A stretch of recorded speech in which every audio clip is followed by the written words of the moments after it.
Okay, Assalamualaikum. Good morning.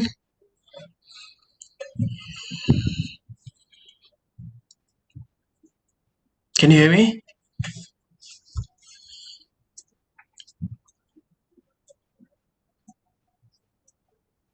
All right, good. Okay, let's continue with our presentation one. So today we're going to look at LED, crystalline silicon solar cell, and cadmium telluride solar cell. All right. So for the first one, let's go to LED. We're going to have Azri, Jenny, and Amira. Okay. So is everyone around already? Azri ada, Jenny ada, Amira ada.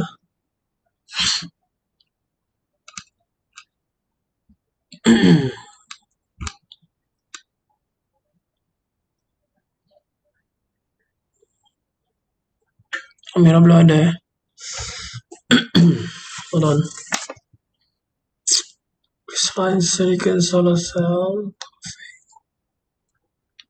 Naim.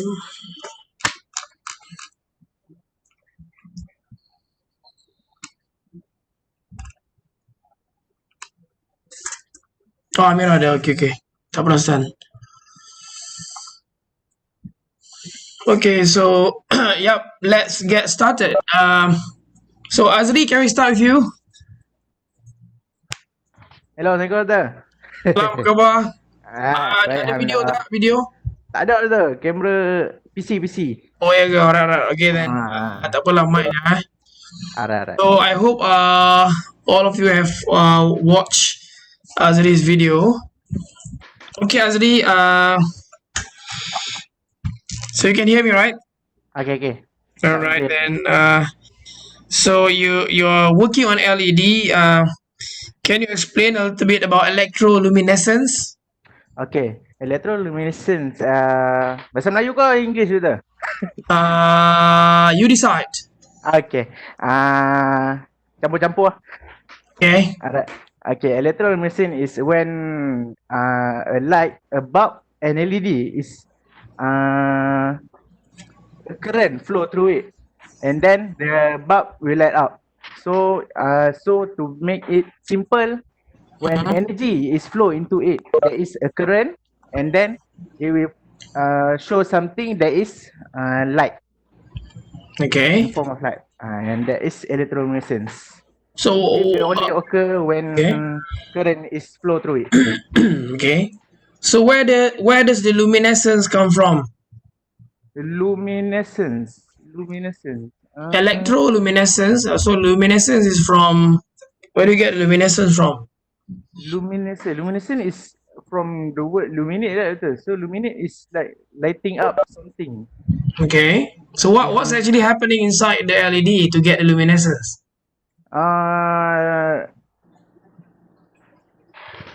Okay, so in the luminescence, there's occur something called like the PN junction, if I'm not mistaken, the recombination of electron and hole Okay. to produce photon energy. All right. Okay. All right. The next one. You did mention about refractive index in LED, right? Refractive index. Yes. Yes. All right. So what's the role of refractive index in LED? Refractive index. If not mistaken, I only state one word about refractive index. Okay. Yeah. So why do we have to bother about refractive index in LED? If I'm not mistaken about the words that I'm saying, refractive index will determine refractive index and wavelength. If not mistaken, will determine the color of the LED. Okay. Do you know how? I didn't search about it. So Okay. All right. Okay. Last one, Azri. I get that. White LED, is it possible to get? White LED. Yes. Yeah, possible, because nowadays there's a strong LED that is white light LED. Mm-hmm. Possible to get a white light LED. So where does the color come from? White light. Kalau you tengok dalam spektrum tu ada color putih ke? Tak ada, dia daripada infrared hingga ke violet. Okay, then putih tu main dari mana? Putih tu main daripada gabung-gabung color tu. Okay, do you know the combination? Sekejap, ini macam dah dengar. Merah, Okay, hijau, satu lagi biru kot. merah, hijau, biru, red, green, blue. Okay, alright then. Okay, Azri, thank you very much. Alright, so thank you. Assalamualaikum. Okay, salam. Okay, done with Azri. So let's go with Jenny. Can you turn on your video?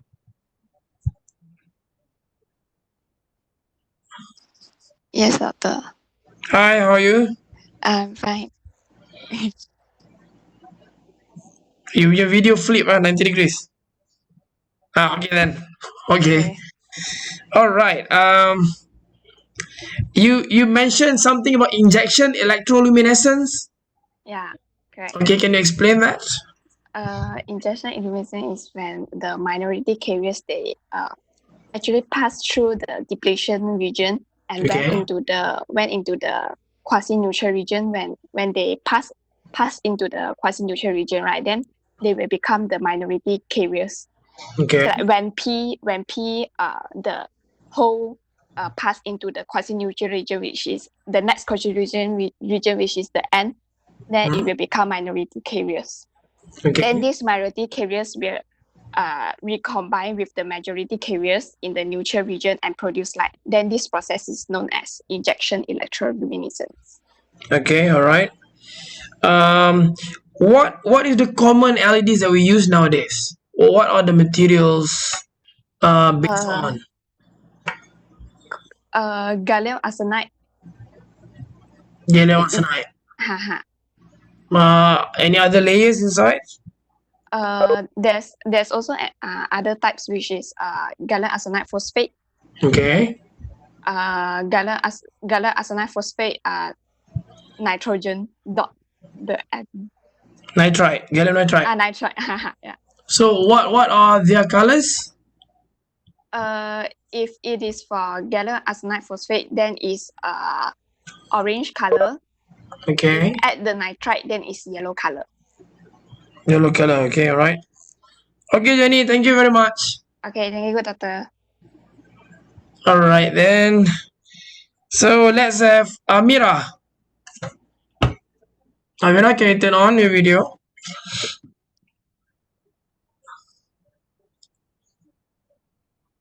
Amira, apa khabar? Baik, Alhamdulillah. Nak bergaru kepala tu? Okay. So Amira, you mentioned about invisible LEDs. Yes. Okay, can you explain invisible LEDs? There are two types of LEDs, which is visible LEDs and invisible LEDs. Okay. Invisible LEDs is basically focused on LEDs which the light cannot be see through our own eyes. Contohnya, dia banyak guna dekat remote control sebab remote control dia guna infrared light. So infrared ray tu kita tak boleh nampak dengan mata kasar. Right. Dia boleh didetect oleh certain electronics devices je yang dia convey message sesama dia orang. So that means all invisible LEDs are infrared LEDs? Bukan sekat infrared je, dia boleh jadi gamma rays. Oh, okay. So wavelengths other than visible? Yes. Okay, all right. Right. Efficiency droop. Okay. Okay. Yeah. Please elaborate on that. LED is basically known for their efficiency, which is dia ada good efficiency. Tapi efficiency drop ni maksudnya the efficiency of LEDs and heating dia akan decrease bila current increases. Yang mana benda tu akan compromise LED punya lifetime. Okay. It is due to what? Overcurrent, is it? Electric current increases. Maksudnya overflow of current lah. All right. So do we have droop over time, over Ya lifetime juga. of LED? Is it like serious issue? Is it like a big drop in performance or? Not really, sebab untuk maintain dia punya performance kita akan guna, biasanya LED, dalam LED ada heat sink. Heat sink tu yang akan tukarkan heat kepada fluid medium, sama ada air ataupun liquid. Benda Okay. tu yang akan dissipate away from the device, thereby allowing regulation of the device's temperature. Maksudnya dia akan control temperature LED tu. Kalau dia LED tu terlampau panas, heatsink tu akan guna untuk turunkan temperature dia. So it also minimizes the droop. Yeah. Okay. Thank you, Amira. Okay, thank you, Doctor. Yep, we're done with LED. So let's move on to the next device, crystalline silicon solar cell. Oh, this is my favorite. So we're gonna have Taufik, Naim, and Shahira. Okay. So let's first have Taufik. Taufik, you turn on yourself.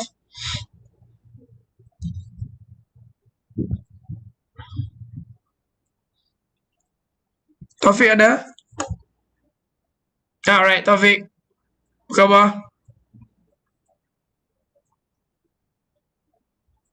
You tak turn on mic kot, Taufik? Tak, saya tengok kat you punya ni tak on mic.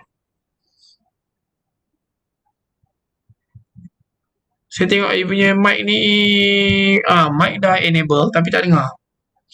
Can you hear me by the way? You can hear me?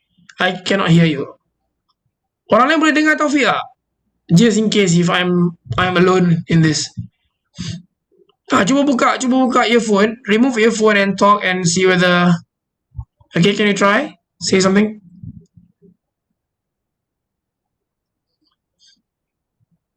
Oh, tak dengar Taufik.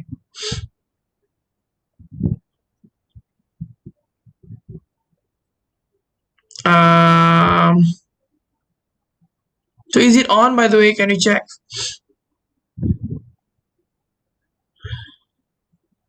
You punya mic ke something. Okay, tu earphone lo.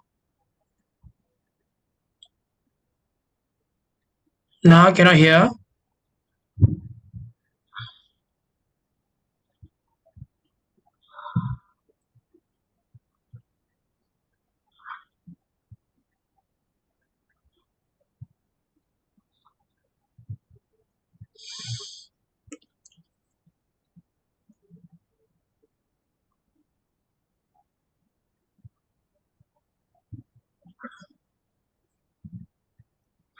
Okay, hopefully works.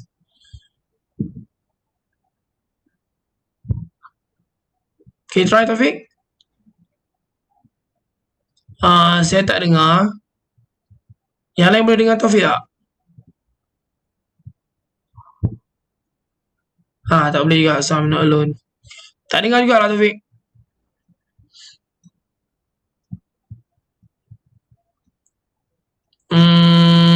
Saya tengok kat sini dah enable your mic. Tak disable pun.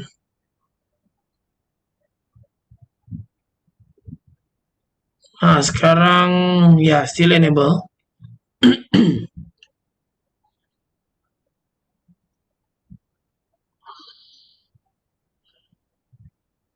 Tak boleh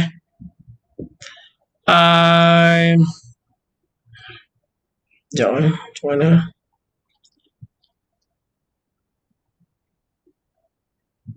Kalau tak boleh, maybe kita dekat chat pun boleh juga. Alright. Okay, my first question is why your emitter, your crystalline silicon solar cell, why your emitter thickness has to be lower than 1 micron? You stated that it's 1 micron or so or lesser, so why does it have to be of that thickness?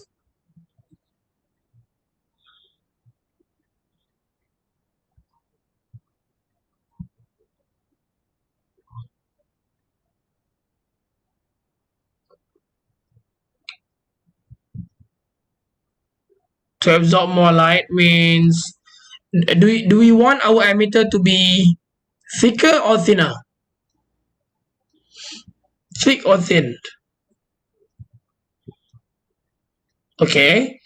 So the reason is, why do you want it to be thin? Or why do you want it to be thinner?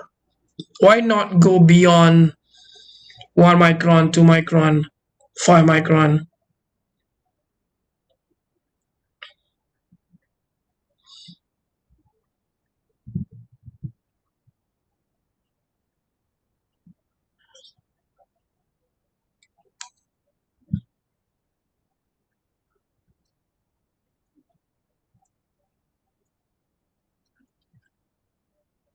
Because can get full potential of photon.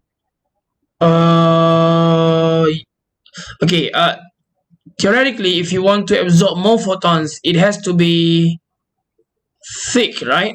Thicker is better if you want to absorb more photons. But in this one, you said you want it thin. So then it must be other reason. What's the reason? What is the reason behind it?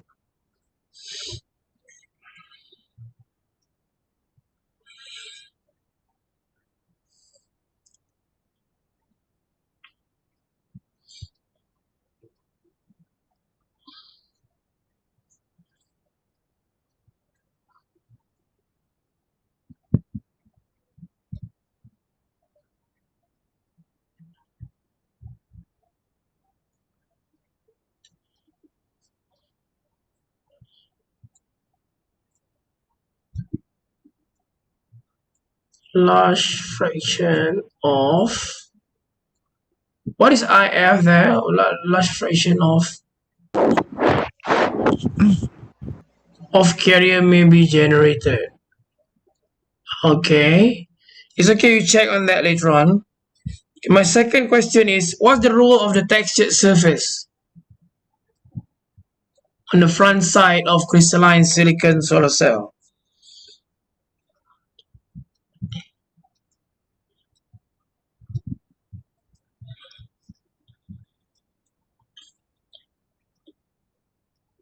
Yes. Okay, to reduce reflection. So how does it reduce the reflection? How does the pyramid reduce the reflection then?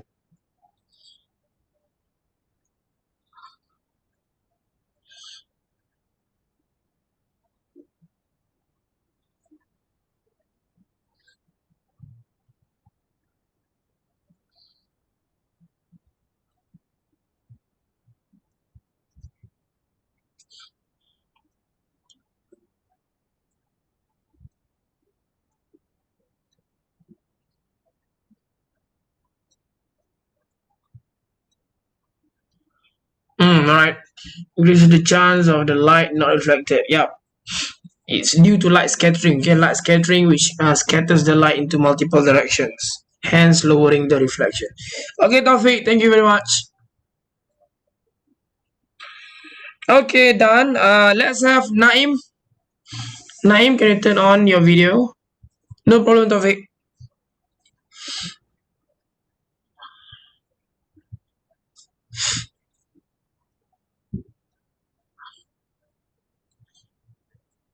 Naim?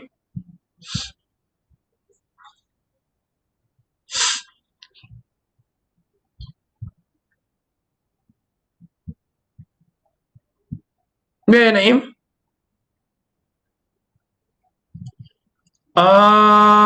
Mic. Mic dekat kalau you punya display tu paling kiri kot. Kalau saya punya macam tu lah. Sepatutnya lah. Oh, ada. Paling kiri, just press the button. Ada. Hello? Betul tak? Yang lain sama kan? Dengar. Okay, dengar. Tak suara. Hello? Yap. Okay, alright. So, you punya video ada?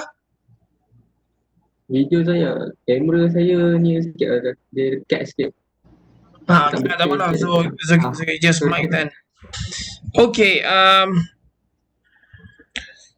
crystalline silicon solar cell. You say the performance of the solar cell is limited by parasitic resistances, right? So can you explain? Can you Ha. explain about the parasitic resistances? Karakteristik mana? Sekejap. What is And, parasitic resistance?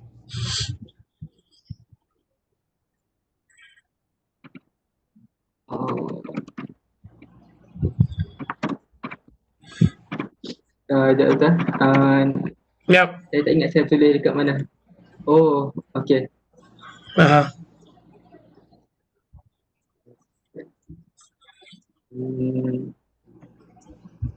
Aduh. Ni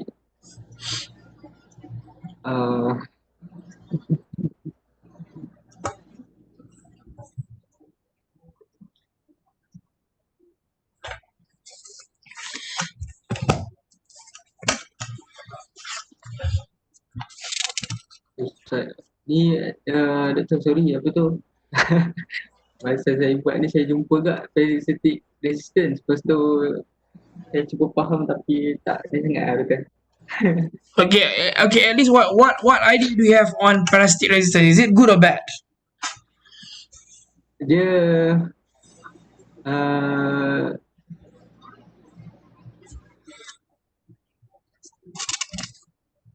Do we want parasitic resistance or do we don't want the resistance?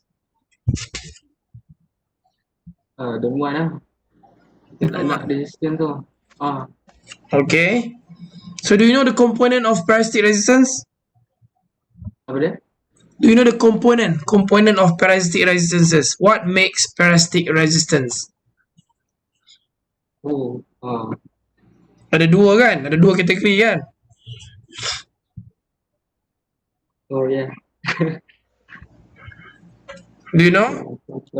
Tak tahu ada. Series and shunt resistance, okay? Okay, and the next one is how do you choose your ARC, anti-reflective coating?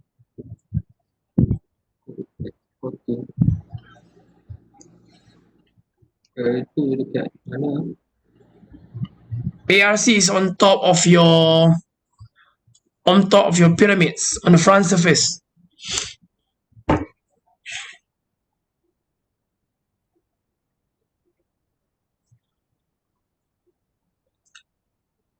What determines your choice of ARC? ARC tu. Anti-reflective coating.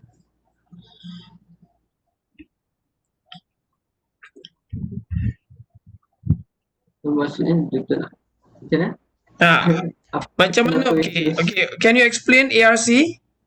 What is ARC? ARC yang tempered glass lah. Anti-reflective coating. Ada coating on top of the pyramids. Ada kan? You ada tulis either silicon dioxide or silicon nitride.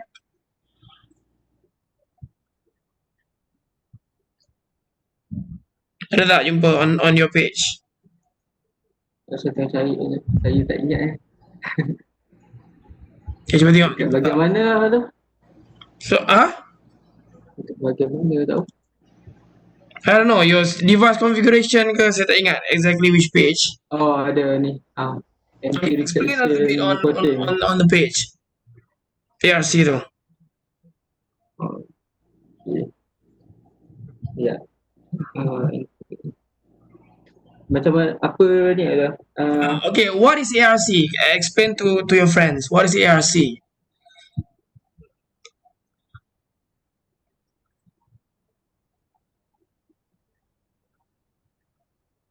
Anti-reflection coating ni saya tak tahu sangat tapi function dia untuk ni kurangkan to reduce the reflection of light. Okay. The incoming light. So with the anti-reflection coating, we can trap or absorb more light, and we don't tak bazirkan cahaya tu lah, tak bagi photon tu reflect balik dekat atmosphere. Okay, alright, yeah, yes, that's the answer. So you ada tulis kan apa the material that we normally use for ARC?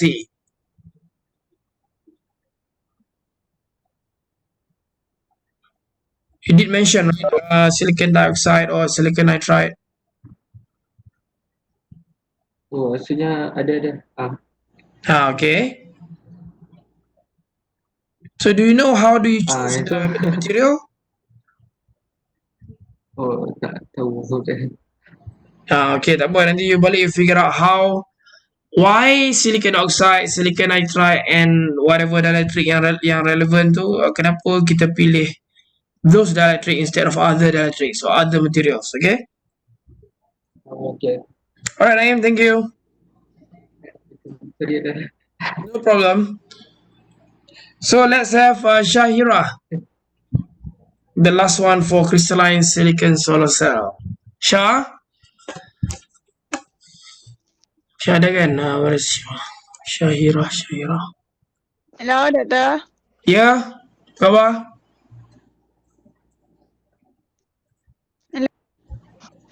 Okay. Alright, Saya dengar ke? you punya video ada tak? I can hear you, yes. Gelap, Doktor. Awak gelap kat sana gelap ni ya. Kampung gelap ni Kan dalam bilik. Sorry. Lampu Line tak ada sudut. ke lampu? Cari line. Okay, right. Tak apa, it's okay. Okay, my question is crystalline silicon solar cell. You did include about the thickness, right? Thickness of the crystalline silicon solar cell. So what's the usual thickness?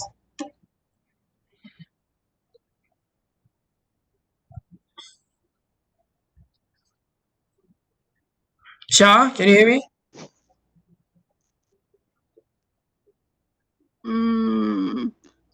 Yes. Below 1 micron. The whole silicon thickness? I mean the whole silicon thickness, the whole wafer thickness. Range 200. Yep. 200 micron.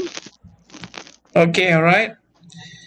You also included some information about the fabrication process, right? Yeah. because I think it's too much, so I don't know what specific you want. Okay, can you explain a little bit about the diffusion process in the fabrication of crystalline silicon solar cell?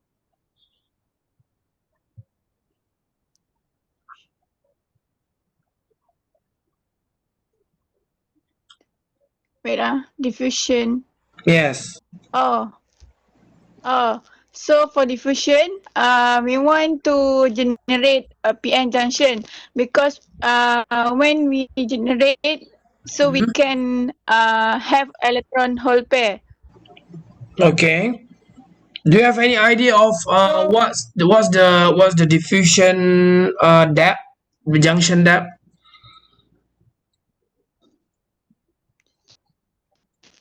The junction depth. You want to diffuse emitter, right?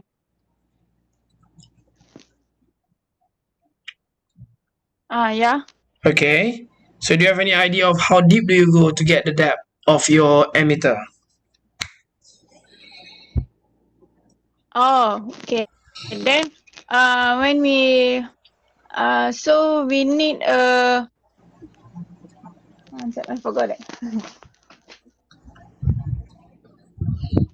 But so when we have a depth, so we need a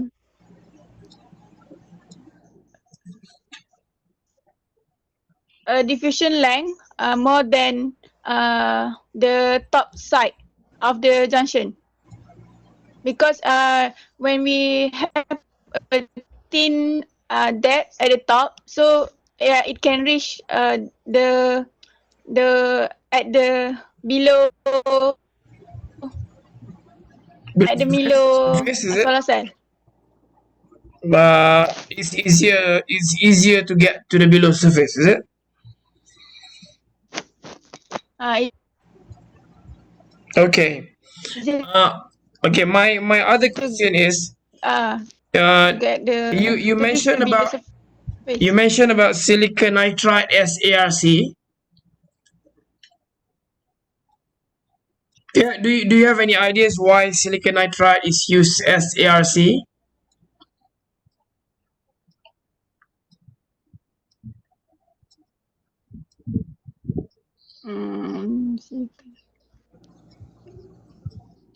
Kenapa kita pakai silicon nitride?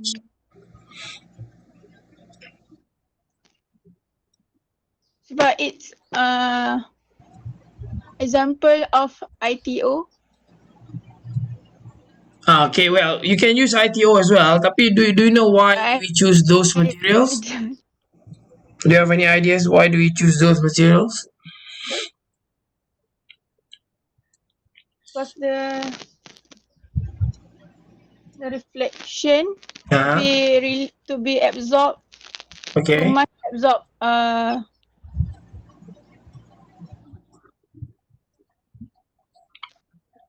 Do you know what was the criteria material I yang kita forgot the material yang kita pilih tu? Kita nak minimize reflection so that we can absorb more. So, do you know the criteria of the material yang kita pilih tu apa yang kita nak kena tengok? Have you encountered any information on that? the thickness. Okay, thickness, right? Any other criteria?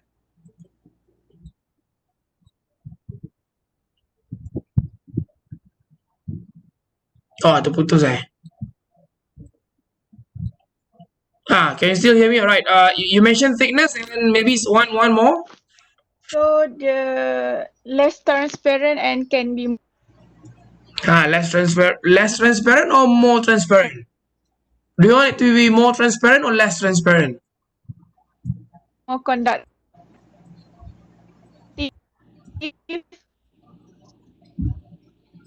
So can allow more electron hole pair and conduct electricity. Okay. There are actually two types of materials that you can use on top of your solar cell. It can be dielectric, And like silicon we want dioxide, less silicon transparent nitride. to get more conductive. Yes, there are two choices actually. You can use dielectric like silicon dioxide, silicon nitride, or you can also use TCO, transparent conductive oxide, and they have slightly different criteria that they have to fulfill to be able to ensure high performance of the solar cell.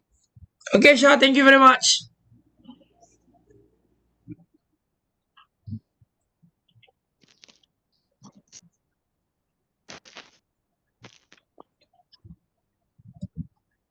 Thank you. All right. So we're done with crystalline silicon solar cell. So let's move on to the last one for today, cadmium telluride solar cell. So we're gonna have Azrin, Nabila, and Nyam Yishin. Okay, let's first have Azrin. Azrin, can you turn on your video, please? Yes, can you hear me, Doctor? Yes, I can hear you clearly. Video okay? Kau tak ada video? Sekejap. Ada ke? Tak nampak. Ada. Tak. Orang lain nampak. Just check. Kok saya je yang ada problem. Yang lain nampak tak, Azrin? Yep, I can see you now. Alright then. Khabar sihat? Sihat, Alhamdulillah. Okay, my first question. Is solar cell a battery? Is cadmium telluride solar cell a battery? A battery, which mean like battery. Is cadmium telluride a battery? Or is solar cell a battery? Yes, because I think yes. Why yes? Because it provides electricity. Okay, what does a solar cell do? Solar cell, it absorbs sunlight It absorbs a photon from sunlight to produce electricity. Right, so it converts the sunlight into electricity, right?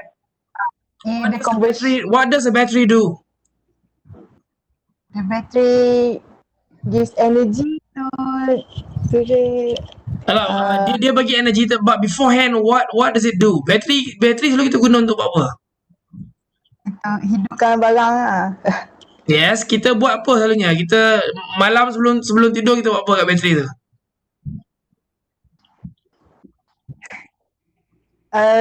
Kita charge telefon kan?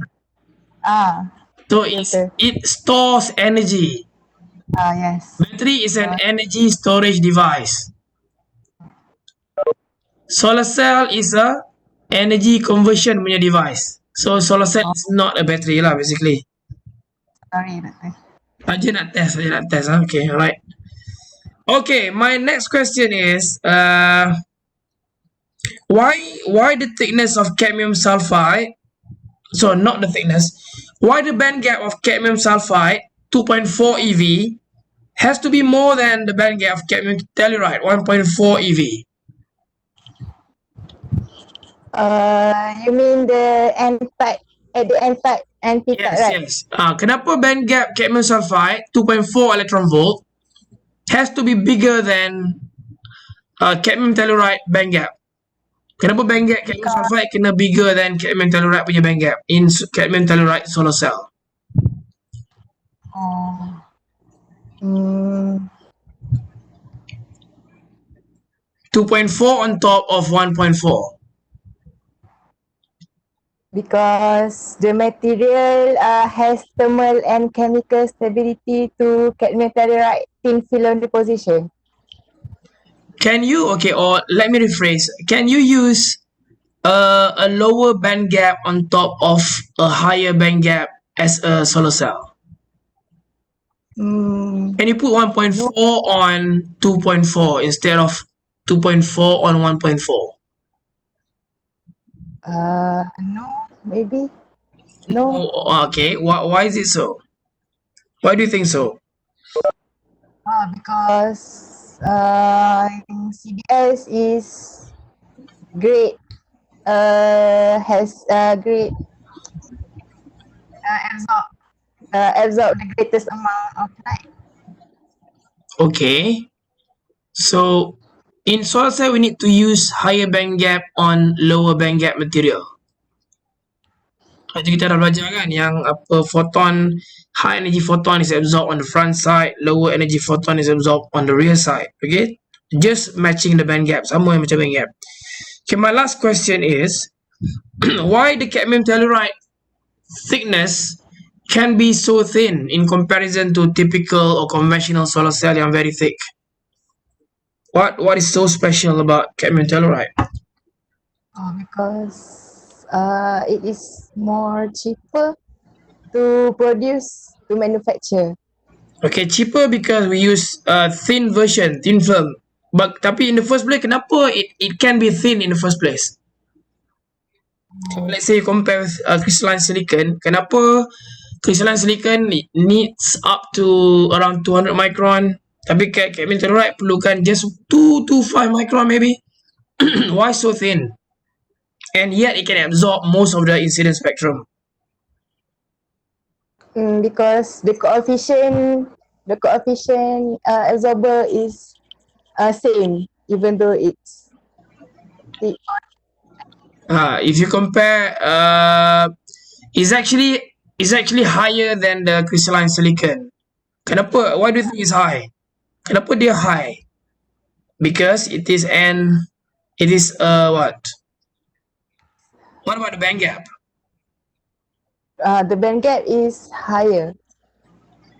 Then is it a direct band gap or indirect band gap? Cadmium telluride. band gap. Sorry? Direct band gap. So that's why you need a very thin Direct band gap. in comparison to crystalline silicon. You dah boleh absorb semua dah. Sebab dia direct band gap. So that's the secret recipe. Okay, Azrin, thank you. Okay, thank you. Alright, so let's move on to Nabila. Nabila, can you turn on? Okay. Video ada? No video. No video. Okay. Apa khabar, sihat? Sehat. Alright. My first question is, cadmium is toxic. Why is it used in solar cells? What do you think? Cadmium is toxic because Cadmium toxic. So why do we use in solar cell then? Bukankah solar cell ni renewable energy, green energy? sebab band gap dia kot. So what about the band gap? What's the band gap like? Band gap dia suitable untuk sama dengan telluride untuk perform solar cell, a good solar cell. Okay. Isn't it ironic to use toxic material in green energy sector?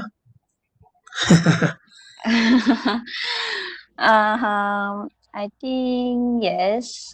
Wait. Wait.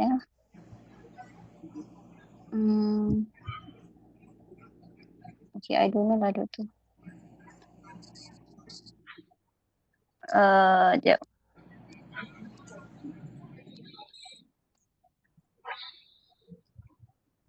Sebab dia punya overexposure may occur even in situations where trace quantities of cadmium are found. And then wait. Okay, I don't know. Sorry. It's okay. It's more of a thinking question untuk you lah. Okay. It's not really physics of the device, tapi it's more on the application side. Okay, my next question is, why the transmission of the TCO has to be more than 80% for cadmium telluride solar cells?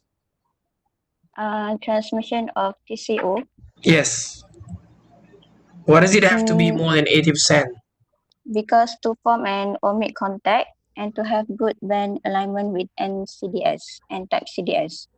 What's going to happen if the transmission is lower than 80%?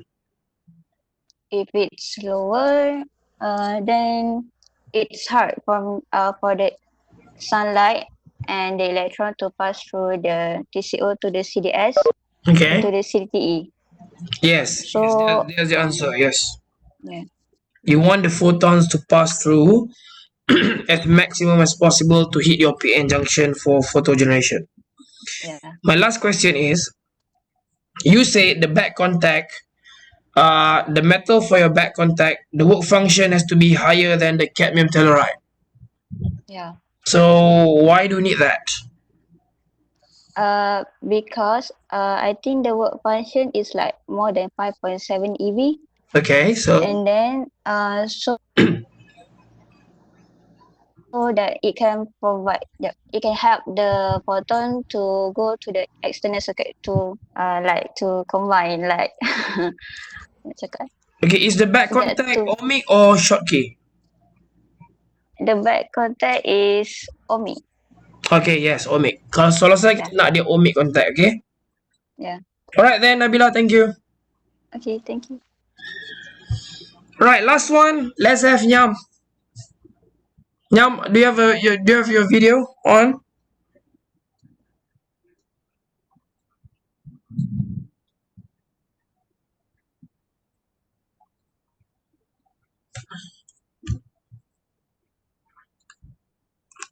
Nyam, can you hear me? All right, that's good. How are you? Tak dengar lah Nyam, I couldn't hear you. Just like Taufik tadi.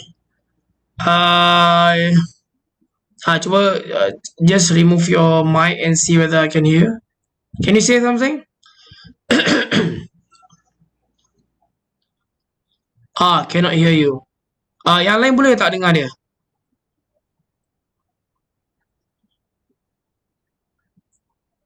Yang lain tolong reply je dekat chat box tu, boleh dengar tak dia? Saya tak dengar.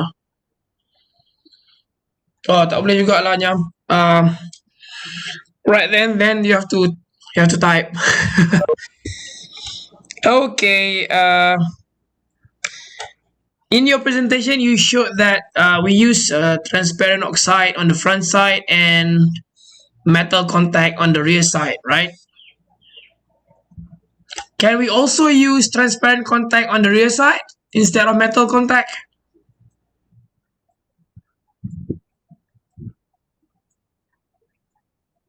What do you think?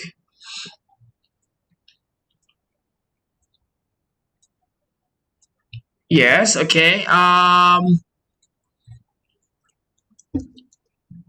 Why do you think so?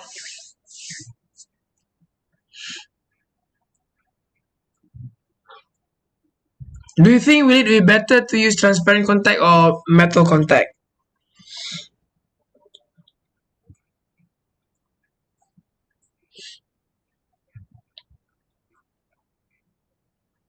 For back contact, I think not suitable to use TCO. Okay, not suitable. Why not suitable? So better to use metal contact? That's what you imply, right? If not suitable, then why do you think so?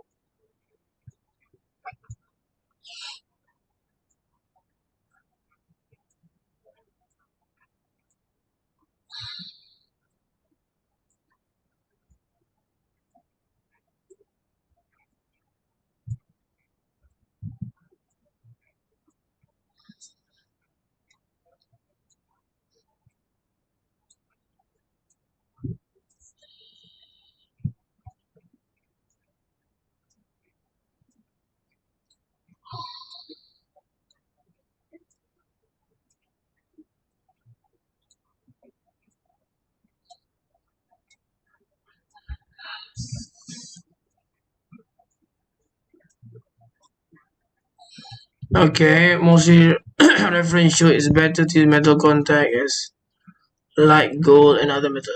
Yes, yeah, okay then, no problem. Later on you can check it out. Yes, most of the cases we need to use metal contact because metal is reflective and TCO is transparent. We want the light, we want the photons to come back into the absorber layer for generation of electron and hole pairs. If you use TCO at the back, then the light will just pass through because it's transparent in nature. So you're gonna lose all the low energy photons or long wavelength photons. Right. My next question is, the cadmium sulfide thickness is usually in the range of 100 or 200 nano. What do you think will happen if we go to thicker region of cadmium sulfide? Maybe if you go to 2 micron or 3 micron, what's going to happen to the solar cell?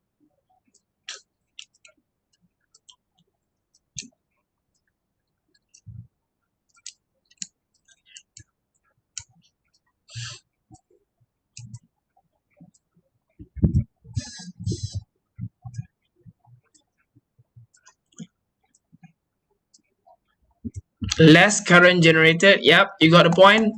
Why do you think so?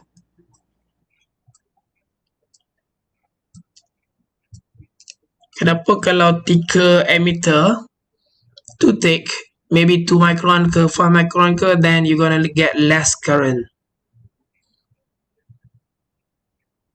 The principle is similar to crystalline silicon solar cells punya emitter dekat depan, sama je. Cuma dia different material je. Cannot be too thick because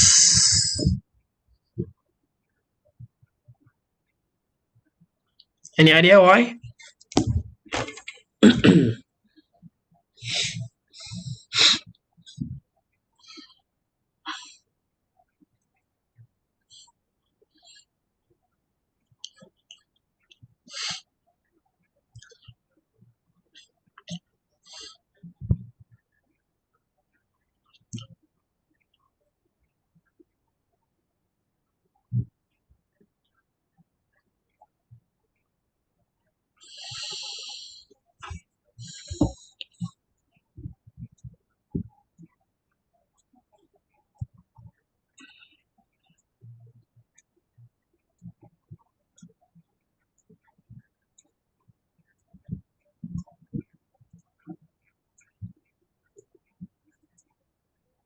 Alright, the photon absorb a nearly unity at surface, but collection probably want to carry a unity in dissipation region. Okay, yes. And if it's so thick, then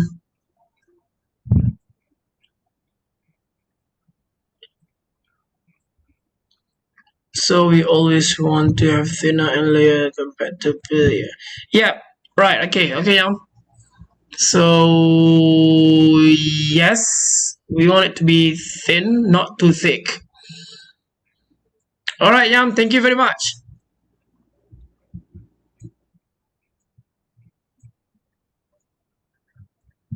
Right. For others, do you guys know, or maybe orang yang all of you yang buat solar cell, why do you wanna emitter to be thin, not too thin, but not so thick? The optimum region is typically in the region of 100 200 nano for crystalline silicon solar cell, and also for cadmium telluride solar cell, referring to the cat sulfide layer. When you go too thick, if you're talking about cadmium telluride, so cadmium telluride versus cadmium sulfide, cadmium telluride doping level is typically in the region of 1016, and cat sulfide is in the region of 1019. If you're talking about crystalline silicon solar cell, assuming the base or the absorber is p-type, so it's typically in the region of 1016, and your emitter is in the region of 1019. So if you're talking about the emitter for crystalline silicon solar cell and cat sulfide for the cadmium telluride solar cell, if you go too thick, then with the high doping levels, the layer is gonna suffer from higher recombination due to defects, due to OGA recombination as well. So if you get it to be too thick, then it's gonna be a dead layer. Dia akan jadi layer yang mati ya. It's gonna absorb the photons somehow, because of absorption is very very strong at the surface. However, due to the dead layer properties, sebab they're too heavily doped, so we're gonna have so much of recombination in the layer. So you don't want the journey of the electron to be so long through the emitter or through the cadmium sulfide, so which will cause them to recombine along the way. So therefore you want the layer to be just right, or usually in the region of 100 to 200 nano. In comparison, if you make the layer too thin, maybe 50 nano or lower than that, the lateral conduction in the solar cell will be very poor. So your conductivity will not be enough because the channel for the electrons to flow will be very very narrow. So therefore you have to get the layer to be thick enough but not so thick, right? Because if it gets so thick, then it's going to be a dead layer, then you're going to suffer from so much recombination in the layer, right? So if you go too thin, you're going to suffer from series resistance due to the channel being too narrow, so therefore causing the lateral conduction to be so poor, right? So yeah, that's it for today. So we are left with amorphous silicon solar cell and gallium arsenide, so we're gonna do them on Monday, inshallah, and then we're gonna be done with our presentation one. Okay, so any questions for today?